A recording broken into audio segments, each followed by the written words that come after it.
There was a time when Pakistan and Afghanistan were not just neighbors, they were brothers, bound not merely by borders but by belief, by blood, and by a shared history of resistance. When Soviet tanks thundered into Kabul in 1979, it was not the world but Pakistan that stood up. Pakistan opened its arms, its homes, and its heart. Over 3.5 million Afghan refugees found shelter on Pakistani soil. Pakistan allegedly trained, supplied, and supported these Mujahideen fighting not for the conquest but for conviction.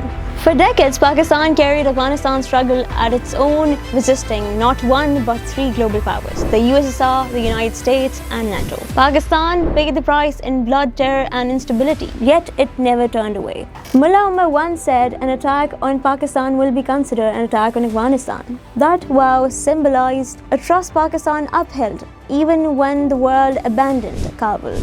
But today, the trust is hanging by a thread. Let's turn to the map because geography tells the truth that politics hide. The Afghan border, 2,640 kilometers long, was drawn in 1893 between Sir Mortimer Durand of British India and Amir Abdurrahman Khan of Afghanistan.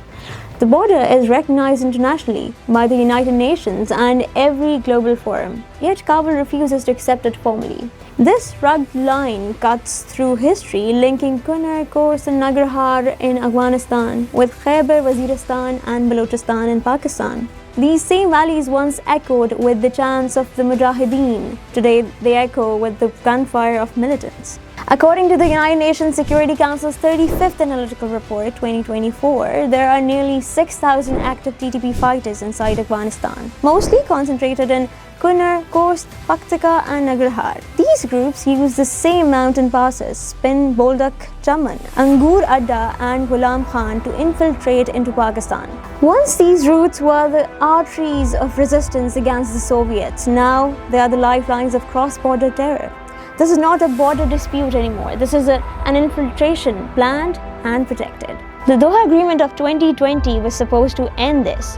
It clearly stated that Afghan soil would not be used to attack any other nation. Yet, since 2021, Pakistan has shared over 50 intelligence reports within Taliban regime, identifying TTP hideouts, camps, and movements. Instead of action, Pakistan received denial. Mullah Yaqub, Taliban defense minister and the son of Mullah Omar, chose silence. And that silence became betrayal, not just for Pakistan, but for his father's own legacy. According to United Nations, the Interpol reports TTP leadership continues to receive nearly 3 million Afghans per month in financial support from Taliban officials. Their training camps operate under Taliban protection.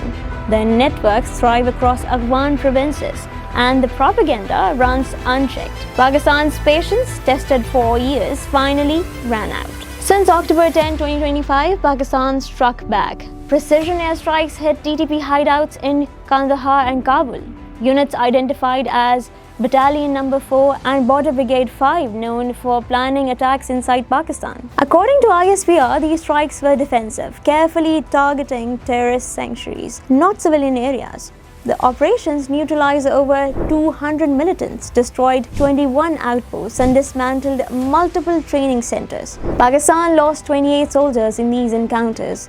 Heroes who defended the line, others tried to erase. In response, Afghan forces opened fire cross-border, targeting Pakistani positions. But Pakistan retaliated swiftly, capturing several Taliban posts, destroying tanks, and raising the national flag on Ghaznali post, 3 kilometers inside Afghan territory. Within 24 hours, Kabul requested a ceasefire. Pakistan agreed, demonstrating strength without escalation, power balanced by restraint. But while Pakistan sought calm, politics in Kabul tilted elsewhere. Just days before the escalation, Afghan acting Foreign Minister Amir Khan Muttaqi was in India on a 6-day official visit, the longest by any Taliban minister. During the visit, Muttaqi indirectly endorsed India's stance on Jammu and Kashmir, a move move seen as a deliberate provocation. India's media amplified anti-Pakistan rhetoric, falsely claiming that ISIS-K operated from within Pakistan, contradicting the UN's own findings that ISIS-K's bases are inside Afghanistan. From Khyber to Balochistan, Pakistan is now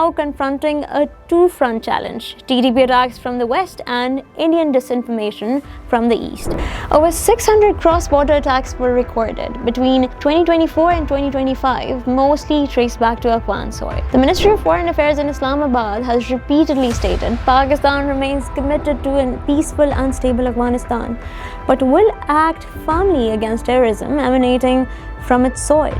Operation Azm-e-Istehkam continues under the same vision, a relentless campaign to eliminate foreign-sponsored terror networks from Pakistan territory. History, however, carries its own weight. For 40 years, Pakistan hosted millions of Afghans, providing homes, education, hospitals, and safety. Today, those same refugees' sons turn their guns on Pakistan. Afghan rockets now rain on the very soil that sheltered them.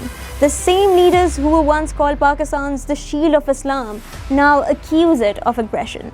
This isn't just politics, it's betrayal written in gunpowder. Pakistan doesn't seek to dominate Afghanistan, it seeks deterrence.